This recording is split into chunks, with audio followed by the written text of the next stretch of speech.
Atlântica. Peça fundamental do sistema de reciclagem da atmosfera terrestre.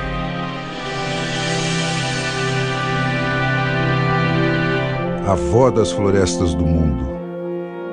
Resistiu a 2 eras glaciais.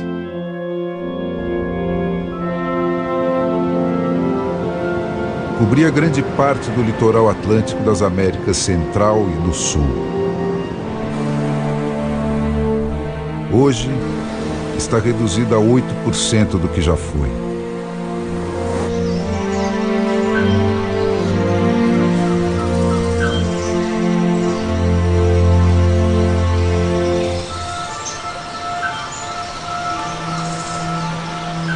Sua beleza misteriosa remete à ideia de paraíso perdido.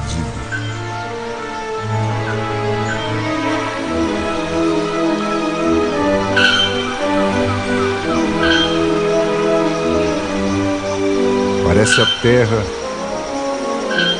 antes que o homem começasse a modificá-la.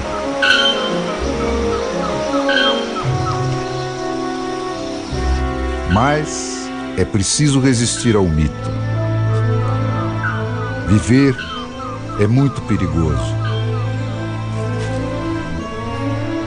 Viver sempre foi muito perigoso.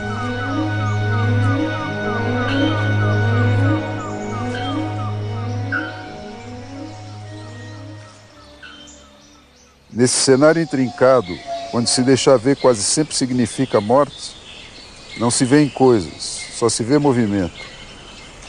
Mas aí começa o problema. Para crescer e se multiplicar, é preciso se mover.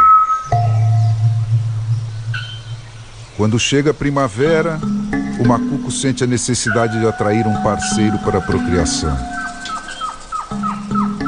Mas o chamado para perpetuar a espécie é o mesmo que atrai o predador que pode acabar com ela. Do outro lado da floresta, ele provoca uma resposta.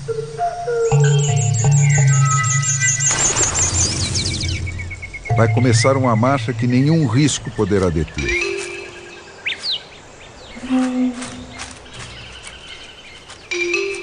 Nas florestas tropicais, segurança é sinônimo de mobilidade e silêncio. Mas o instinto de perpetuação da espécie é mais forte que o de preservação. Não há como resistir. O chamado vai ser respondido e renovado. Esse diálogo vai orientar a travessia da floresta pelos 2 macucos, mas também a caçada dos seus predadores, que só vai cessar quando 2 deles finalmente se encontrarem.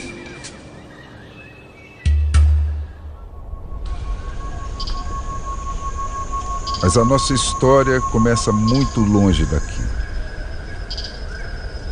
Os primeiros sinais de vida na Terra registraram-se há cerca de 3 bilhões de anos.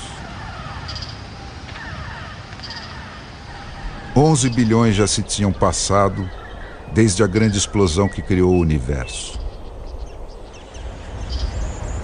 Em algum momento desse passado distante, a vida se divide em 2 correntes de desenvolvimento.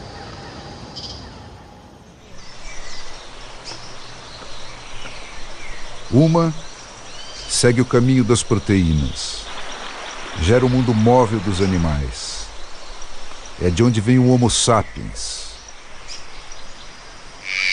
Hoje, 6,5 bilhões deles tentam viver do planeta Terra.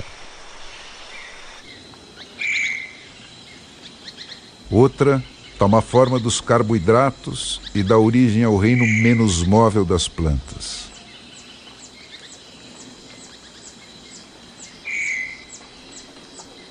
A certa altura, elas ganham frutos e flores. E isso sela o casamento entre o mundo animal e o vegetal. Entram em cena os agricultores alados. É uma troca, néctares e frutas pelo transporte de sementes e pólen. E então, as florestas cobrem o mundo e a reformulação da atmosfera terrestre toma outra velocidade.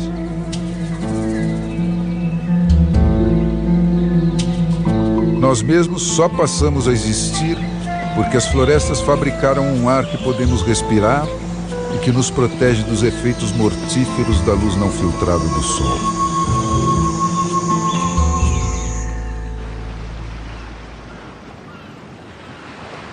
A Mata Atlântica não está onde está por acaso. Cresce por baixo desse grande regador de Deus. Pelos séculos afora, o ar úmido que vem do mar bate na serra, sobe, condensa-se com a temperatura mais baixa e volta em forma de chuva.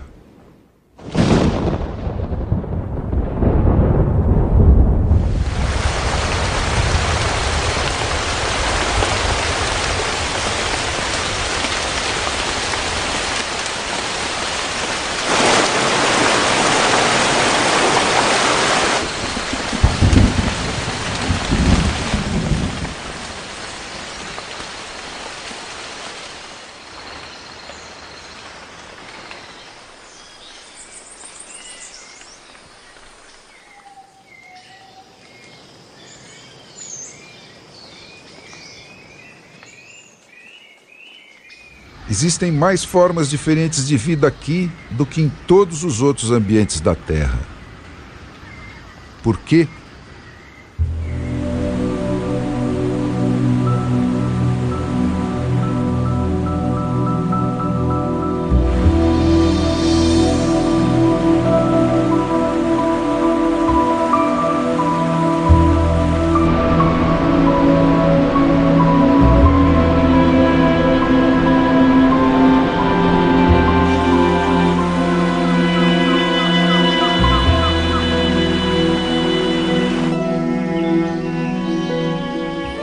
A floresta é um organismo vivo.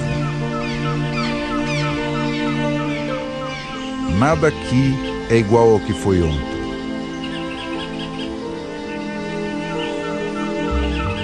Tudo está em evolução.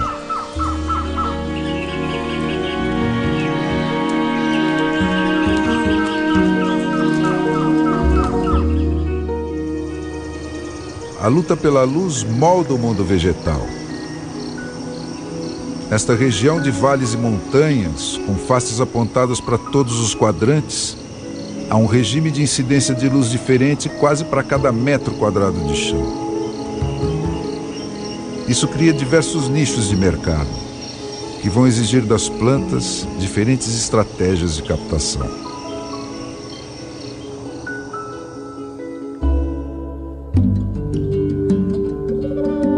Foi através de ensaio e erro, adaptação ou morte, que cada tipo de vegetação aprendeu a encontrar a configuração adequada ao seu lugar na floresta. A longo prazo, esse esforço de adaptação foi conduzindo a novas espécies. Os gigantes da Mata Atlântica precisam da luz direta do sol.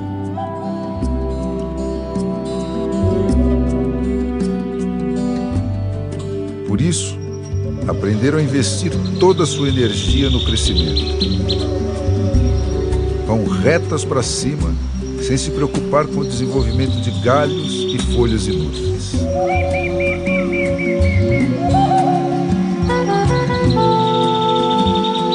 Só depois de alcançar o dossel é que vão tratar de engrossar.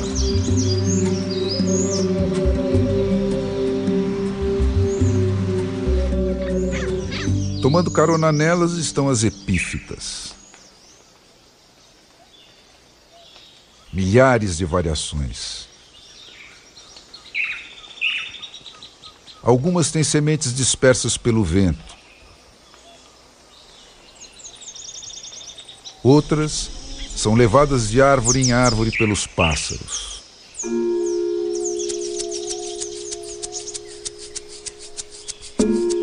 Tudo isso, sua forma, sua localização e sua tática de reprodução, foi apreendido num longo processo de evolução.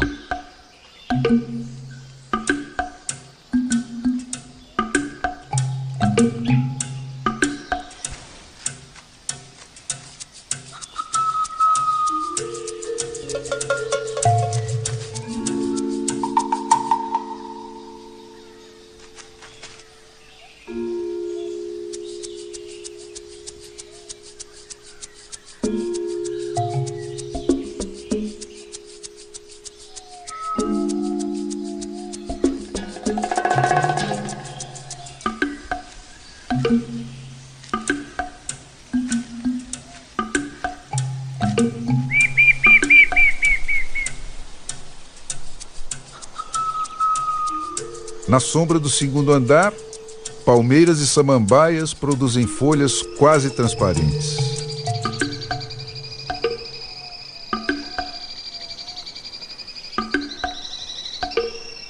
Assim, a luz que passa por uma é logo absorvida pela outra.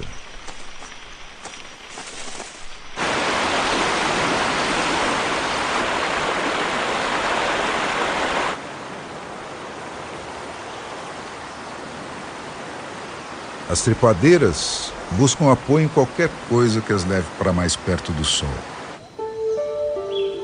Distribuem suas folhas em roda, de modo que uma não faça sombra sobre a outra e consigam captar luz a qualquer hora do dia.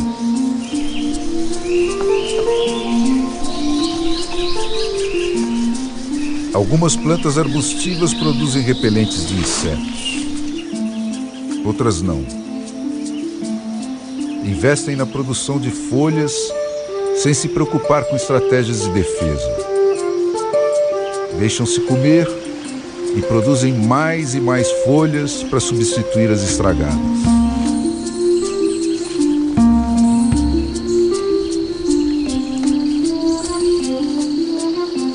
Lá no chão, grandes painéis são necessários para a captação da pouca luz que chega. Dispensadas de carregar peso, as plantas rasteiras priorizam o armazenamento de água em caules e folhas com grande densidade de líquido. As oportunistas, como embaúbas e bambus, têm sementes leves que se espalham por toda a parte. Antes, aproveitavam a insolação das margens dos rios ou funcionavam como cicatrizantes dos cânions de luz abertos pela queda das grandes árvores.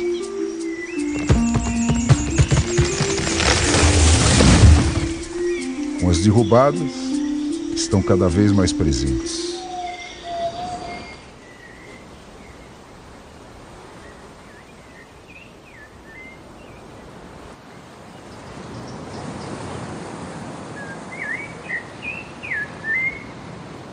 A forma das árvores conta a história de cada trecho da floresta.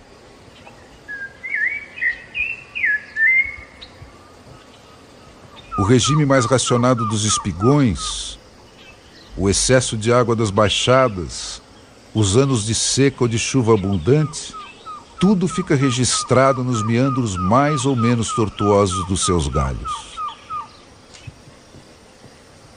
Atraídas pela luz, plantas inclinam-se sobre o vão livre dos rios.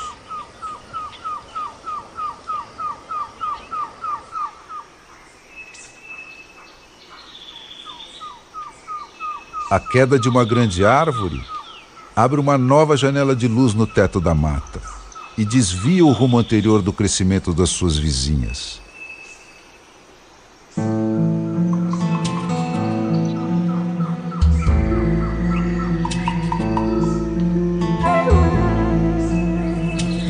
Gigantes da floresta debruçam-se sobre as encostas para alcançar um buraco no dossel.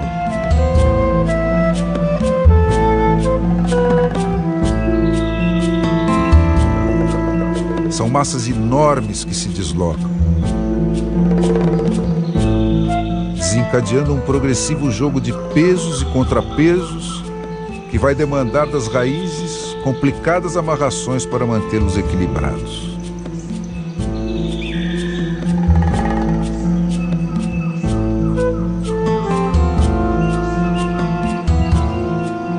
as pessoas, as plantas também ficam marcadas pela história de suas vidas e pelo ambiente onde ela transcorreu.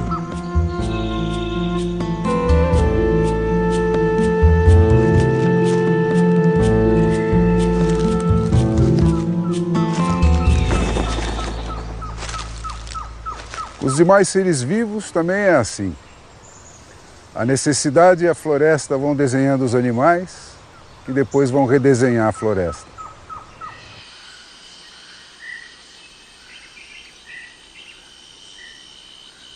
Necessidades de defesa, diferentes estratégias de alimentação e acasalamento levaram ao desenvolvimento de capacidades especiais de visão,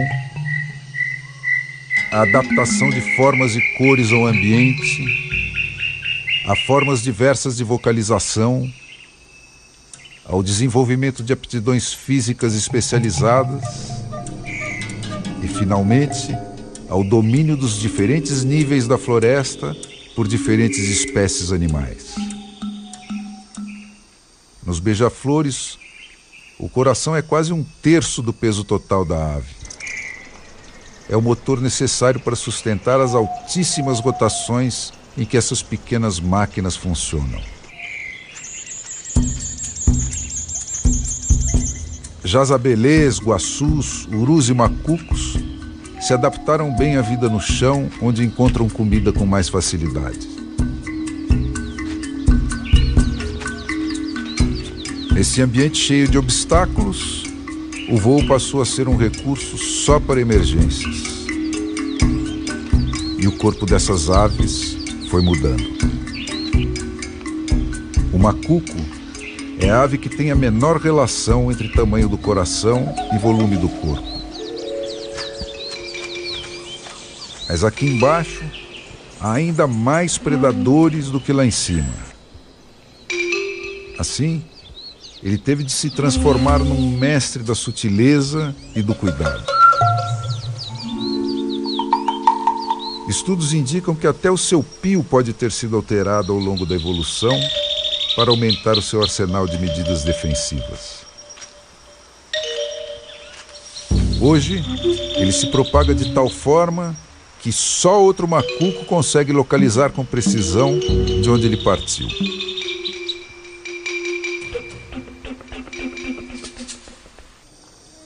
Plantas ou animais, a lei é a mesma: adaptação ou morte. Assim, foi sendo estabelecido quem viveria em que parte da floresta. O chão é dos muito atentos ou dos muito fortes. O nível médio, a vida no labirinto dos troncos e dos galhos, requer agilidade e leveza. Lá em cima, no mundo das extremidades flexíveis das folhas e dos frutos, braços extras precisaram ser desenvolvidos. E os predadores de cada grupo, em processo paralelo de evolução, foram adaptando o seu porte e as suas aptidões para continuar atuando sobre eles.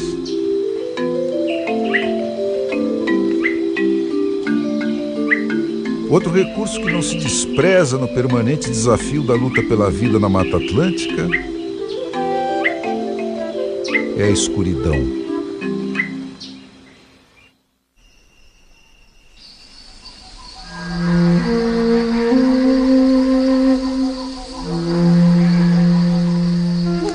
É à noite que a floresta ferve na busca de sexo e comida pela maior parte dos seus habitantes.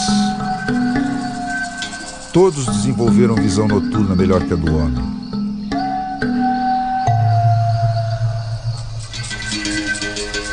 Mas como conseguem se orientar quando a escuridão é total? O chão da floresta é todo cheio de caminhos.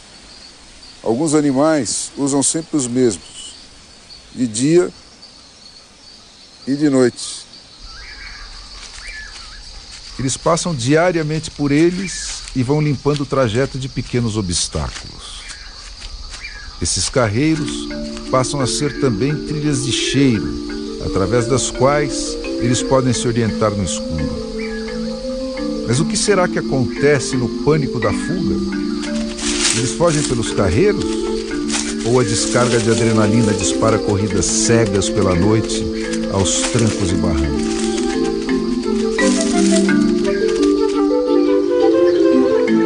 Mistérios da Mata Atlântica.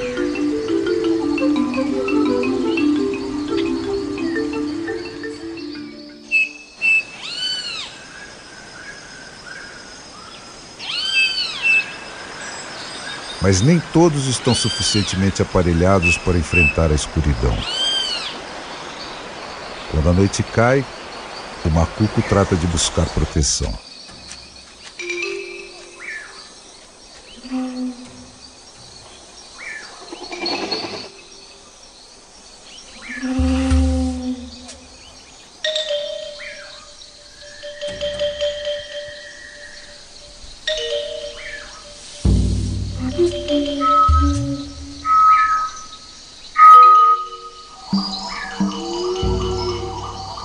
É o momento em que todos se manifestam para marcar território.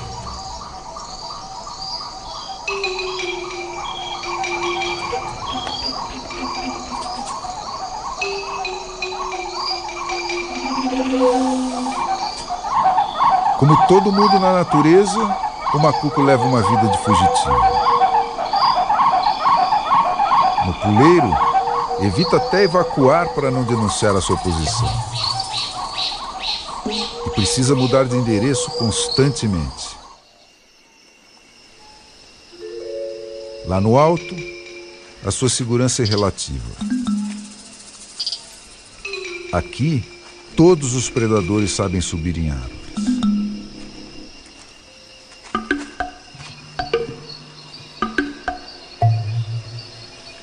Assim, pode-se até fazer barulho por baixo do puleiro sem que o macuco reaja. Mas qualquer toque na árvore desencadeia a fuga.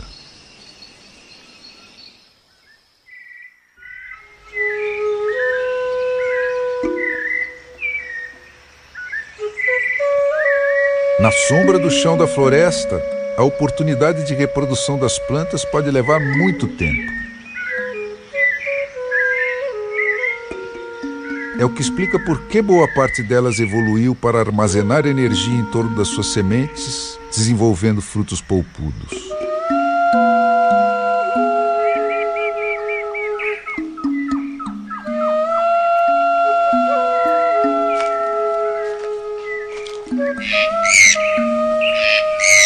Essa polpa não tem papel direto no processo de multiplicação da planta.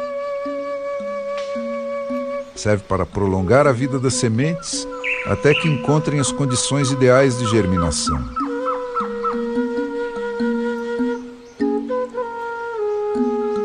E também para atrair os animais que vão disseminá-las pela floresta.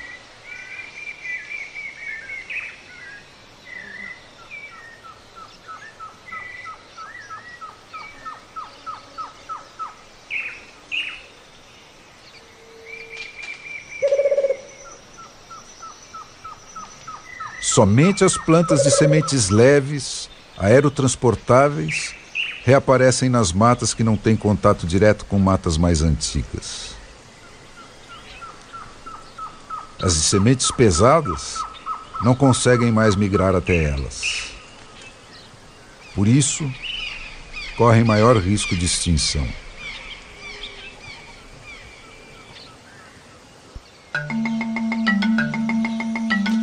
Por baixo do que está à vista, existe um outro mundo de enorme diversidade.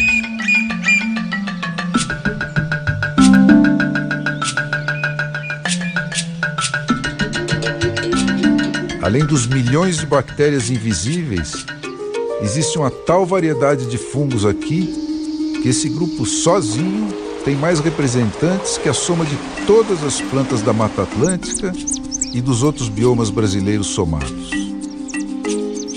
Eles são formas de vida super especializadas. Cada grupo ocorre apenas em um determinado segmento da planta.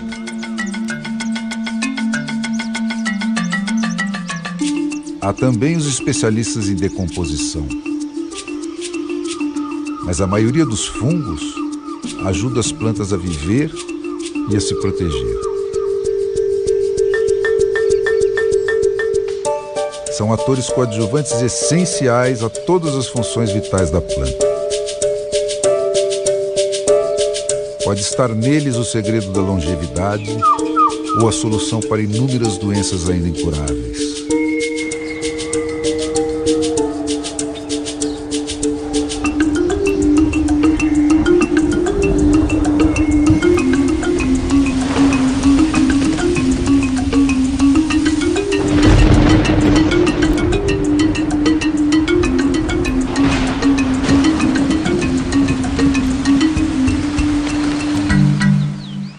A fome põe disciplina no mundo animal.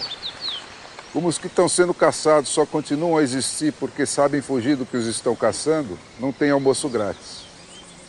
Também na natureza é preciso trabalhar muito para comer. E quem fracassar por muitos dias nessa tarefa vai enfraquecendo até se transformar num candidato preferencial a ser caçado.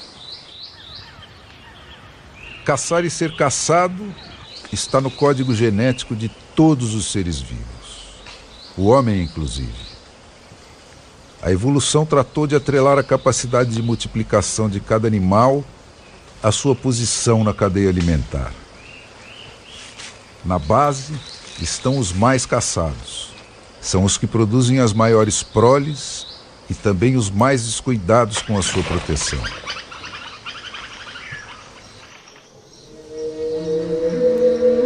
Já os animais com baixa taxa de multiplicação tendem a ser os mais esquivos. Como as pacas, que só saem das suas tocas nos períodos de mais completa escuridão.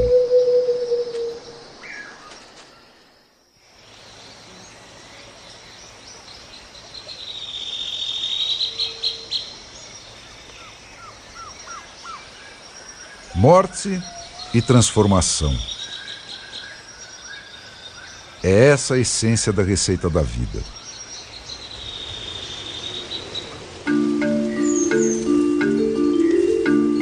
Existe uma cadeia alimentar da qual todos os seres vivos fazem parte. É ela que mantém as populações em equilíbrio. Os organismos produtores, as plantas, fabricam o seu próprio alimento. Os consumidores, herbívoros ou carnívoros, se alimentam de plantas ou de outros animais. Existem os carnívoros secundários, os terciários e assim por diante, que se alimentam até de outros carnívoros. E acima de todos, junto com os porcos e as aves de rapina, estamos nós, os onívoros, que comemos tanto organismos produtores quanto consumidores. À espera de todos estão os decompositores. Insetos, bactérias e fungos desagregam as moléculas que um dia compuseram os corpos dessas plantas e animais mortos. Eles as devolvem à terra para que possam ser reabsorvidos por plantas e animais vivos. Nada se perde, tudo se transforma. Os componentes inertes do sistema também estão passando por processos de reciclagem que vão transformá-los em elementos que poderão ser utilizados na continuação da vida. Cada pequeno córrego que corta a grande muralha da Serra de Paranapiacaba é um ramal do sistema de captação das águas produzidas pelos ciclos de evaporação e chuva que sustentam a exuberância vegetal da Mata Atlântica. O trabalho persistente da água roçando a terra vai comendo barrancos, solapando raízes, derrubando árvores e, aos poucos, escavando o perfil geológico da floresta.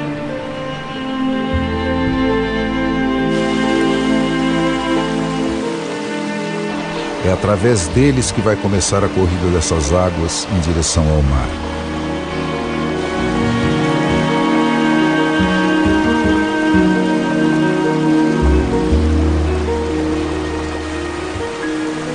Elas moem e carregam ano a ano pedras, terra, restos de vegetais e animais que alimentam outros seres vivos ao longo do caminho.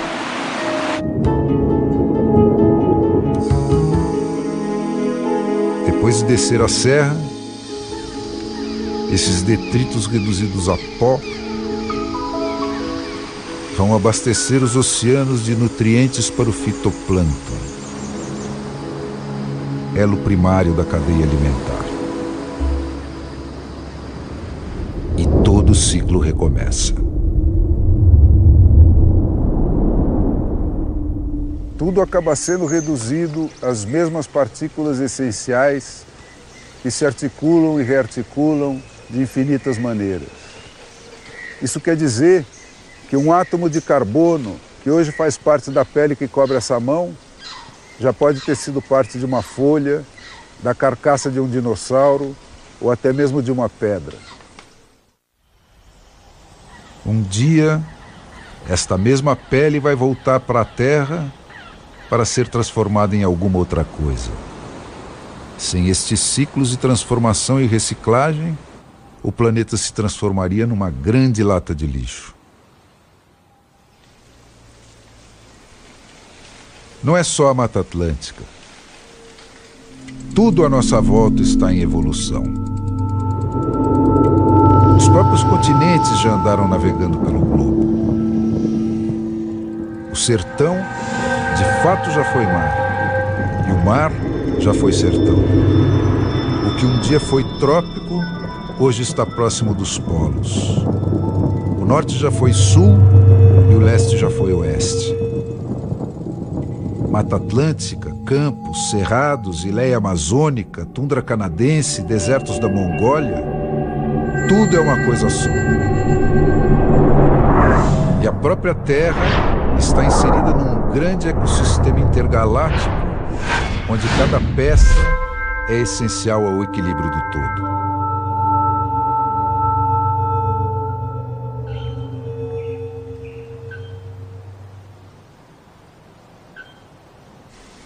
A criação dos macucos começa entre os meses de agosto e novembro. É o início da primavera, quando a oferta de comida aumenta muito. As primeiras chuvas rápidas começam a devolver a cor à mata. Com a seca, termina também o silêncio dos meses do outono e do inverno. A floresta vai se encher de cantos diversos, anunciando a temporada de acasalamento. Depois daquela travessia tão cheia de perigos, aquele namoro que começou lá naquela primeira troca de pios, termina num momento sublime.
o canto de trêmula satisfação da fêmea recém-coberta que ficou para trás.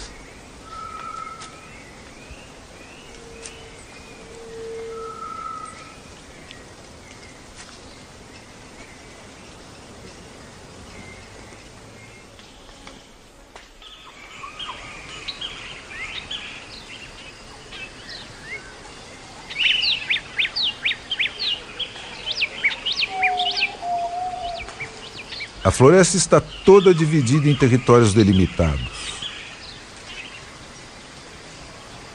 Existe uma espécie de lei econômica que rege a sua ocupação pelos diferentes animais e plantas.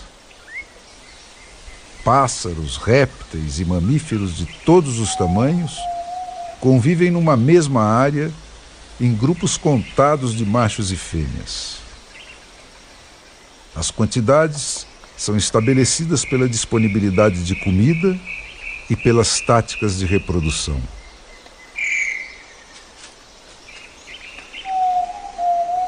Qualquer invasor da mesma espécie que entre em território alheio é imediatamente rechaçado. O direito de procriar é exclusivo dos mais fortes.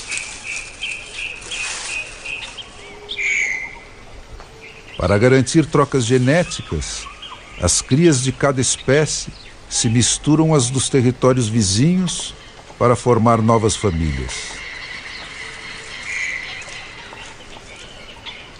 Menos de 30 hectares podem bastar para uma família de macacos.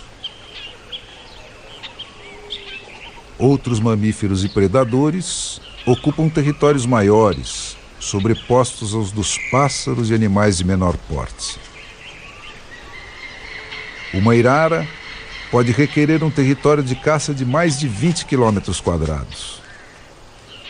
Já uma onça pintada, o maior predador das Américas, pode andar mais de 40 quilômetros numa única noite atrás de presas e de parceiros.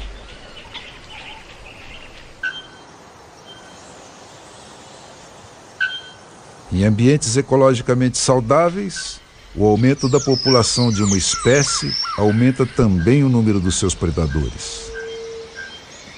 Esse mecanismo, que condiciona o tamanho das populações à capacidade da área em que elas vivem de repor o que é necessário para sustentá-las num ciclo anual, é que define o conceito de sustentabilidade.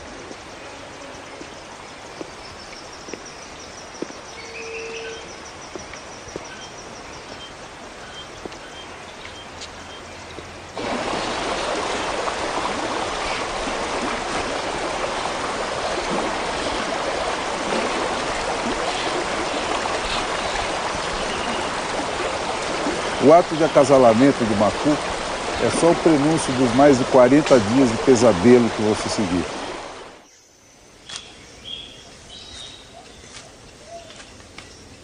Para aumentar as chances de perpetuação da espécie, é o macho que choca os ovos. Depois de construírem o ninho juntos, a fêmea sai à procura de um novo parceiro para garantir mais uma postura. Ele vai permanecer 19 dias sobre os ovos, saindo apenas uma vez por dia para se alimentar. Nos últimos dias, nem isso vai fazer.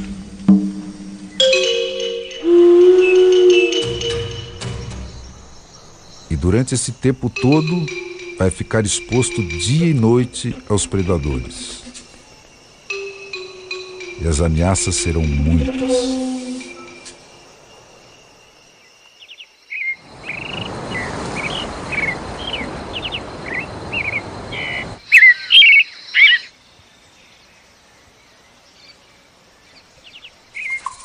Qualquer contato visual ou movimento suspeito muito próximo fará com que ele abandone definitivamente o ninho.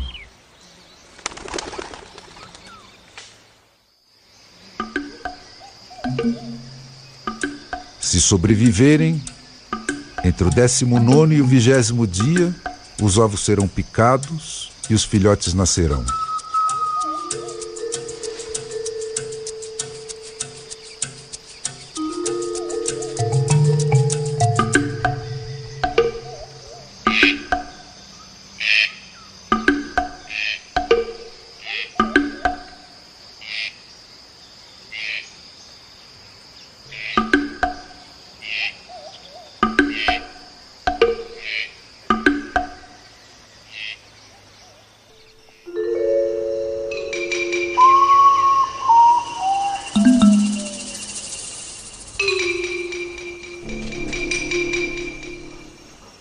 Na última noite, o quarto filhote finalmente pica o ovo e sai da casca.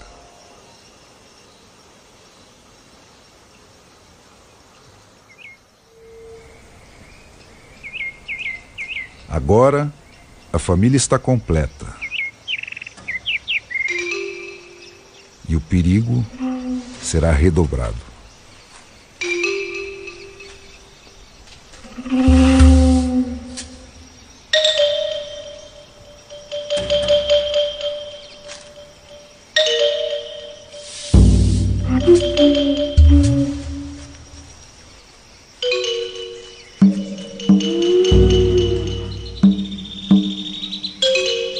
O esforço da procriação impõe um reforço na alimentação.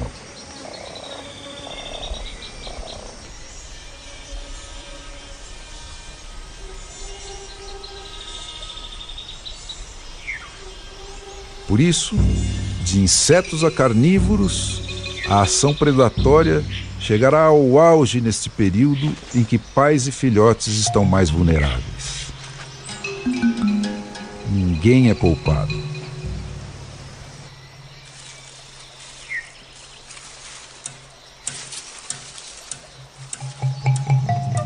Qualquer vacilo é morte certa.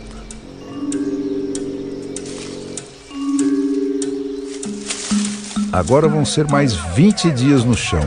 Uma corrida contra o relógio até que os filhotes cresçam o suficiente para conseguir voar, ainda que seja até um puleiro baixo. Se algum deles falhar nesse primeiro voo, dificilmente sobreviverá.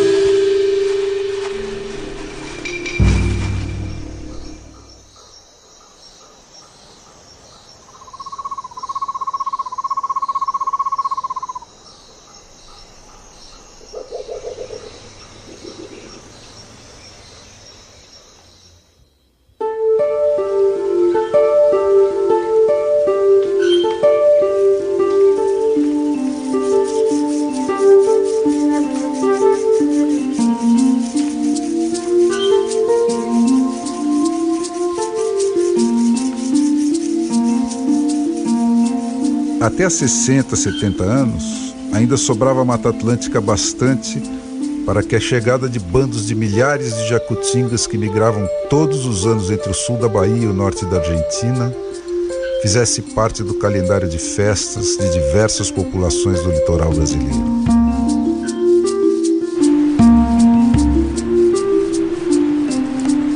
Como vinham fazendo há 50 milhões de anos, elas acompanhavam as temporadas de produção das diversas fruteiras do mato, que com as variações de latitude e temperatura, cobriam o ano inteiro.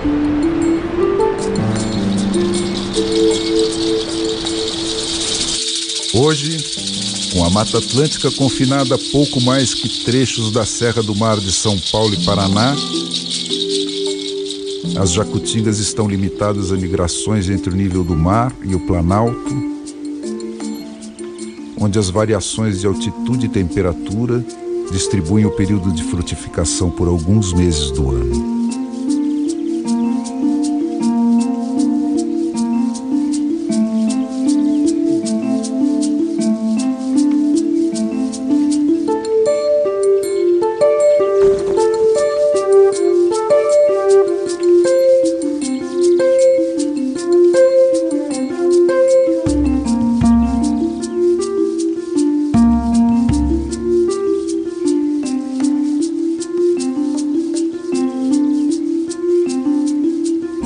Podemos ser a última geração a conviver com elas.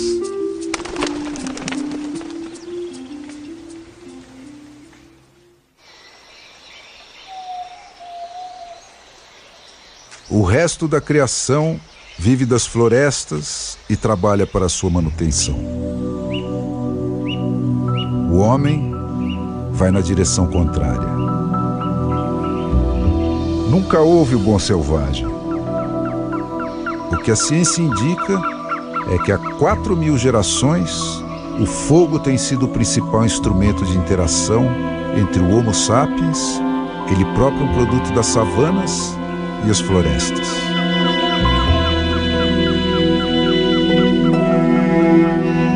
Há apenas 13.000 anos, nossos ancestrais estavam domesticando as 12 espécies vegetais e 5 animais, com as quais até hoje atendemos mais de 80% das nossas necessidades.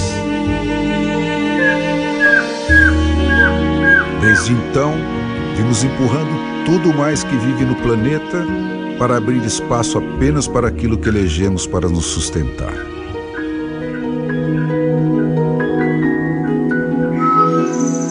A penicilina foi o golpe de misericórdia. Libertou-nos de vez da lei de seleção natural. A partir daí, o homem passou a se multiplicar nas proporções de uma praga. E cada nova vitória da medicina piora a situação. É este o grande paradoxo da condição humana. Quanto maior o sucesso do nosso desempenho como espécie, maior será a ameaça que pesará contra a continuação desse sucesso. E não há respostas fáceis para esse dilema. Com ou sem um discurso verde, o problema ambiental é cada um de nós. É o espaço que ocupamos no planeta, usurpado de todos os outros seres que, junto conosco, atravessaram os milênios e venceram as infinitas armadilhas da evolução para conquistar o direito de continuar vivos aqui e agora. Na crescente solidão da paisagem uniforme de que nos vamos cercando, temos trabalhado como loucos para destruir o sistema que tornou a nossa própria existência possível. Mas romantismo e ações policiais pouco poderão fazer para reverter esse quadro. Os abatedouros industriais e a comida sem sangue dos supermercados não anulam a nossa condição essencial de presas e predadores, e continuamos fazendo parte da mesma cadeia alimentar que sempre amarrou uns aos outros todos os seres vivos e vem sustentando a renovação dos ciclos da vida. Mas nós somos também o único animal que pode mudar o seu próprio destino. Para que possa frutificar, esse nosso propalado amor à natureza tem de ser integralmente consumado. Temos de nos reeducar para voltarmos a ter intimidade com aquilo que resta dessa natureza essencial. Temos de reviver o ritual da nossa relação orgânica com o resto da criação. Temos de reaprender com ela a aplicar mecanismos econômicos para induzir a distribuição de espaço e populações de forma sustentável.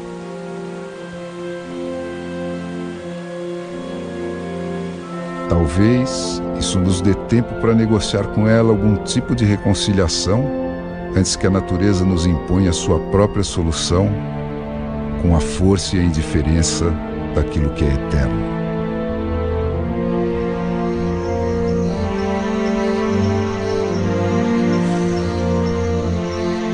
No pouco que resta do mundo como Deus o fez, as coisas seguem sendo como nunca deixaram de ser. Na disputa por um lugar num espaço que sempre foi limitado, cada vitória tem de ser arrancada dos braços da morte e requer o uso de aptidões conquistadas durante milênios de evolução. Mais uma vez testadas, essas aptidões filtraram a nossa família de macucos até que sobrassem apenas os mais preparados.